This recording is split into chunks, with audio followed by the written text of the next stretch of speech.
स्वामी, नौका के तल में वो सभी आवश्यक वस्तुएं मैंने रख दी हैं। पौधों के बीज, पशु पक्षियों के जोड़े, जो कुछ भी यहाँ था वो सभी मैंने रख लिया है। और हाँ, कोयल की एक जोड़ी भी मैंने रख ली है। उसकी कूक मेरे मन को बहुत ही भाती है। और काग की जोड़ी वो नहीं रखी तुमने? परंतु काग, उसकी बोली तो बहुत ही कर्कश होती है, मुझे तनिक भी नहीं सुहाती। प्रिय, प्रकृति ने हमें जो कुछ भी दिया है वो अकारण नहीं, उसकी कोई ना कोई उपयोगिता अवश्य है।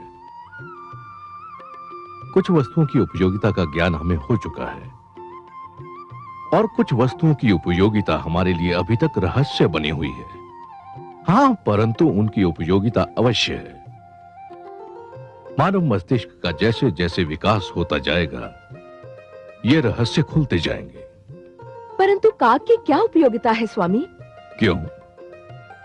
जब मैं कई कई दिन तपस्या करके घर लौटा तो तुम्ही ने कहा था कि तुम पहले से ही जान गई थी कि मैं आने वाला हूं।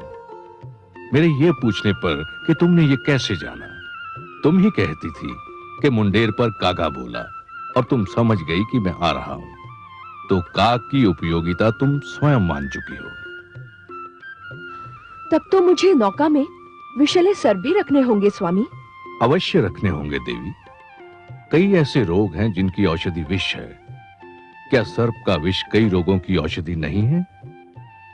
विषस्य विषौषधम। सुना नहीं? विष ही विष की औषधि है। हमारा कर्तव्य है कि इस जल प्लावन से जितना भी जीवन संभव हो बचा लें। वो सुंदर है या कुरूप, ये देखना हमारा कार्य नहीं। सुंदरता और कुरूपता तो हमारी दृष्टि का भेद है। तो आपका संकेत ये है कि सुखदायी वस्तुओं के साथ हमें दुखदायी वस्तुओं को भी बचाना होगा, पुष्प के साथ कांटे को भी ले जाना होगा। मेरा यही संकेत है देवी। कांटा चुभता है, दुख देता है, परंतु वही तो पुष्प की रक्षा भी करता है। रचनाकार की रचना के महत्व को समझने के लिए दृष्टि में उदारता होनी चाहिए।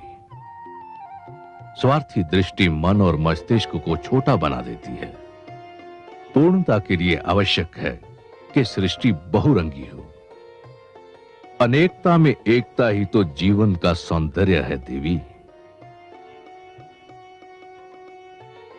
आप ज्ञानी हैं स्वामी, आपने मेरी आंखें खोल दी। मैं अभी अपनी भूल सुधार कर आती हूँ।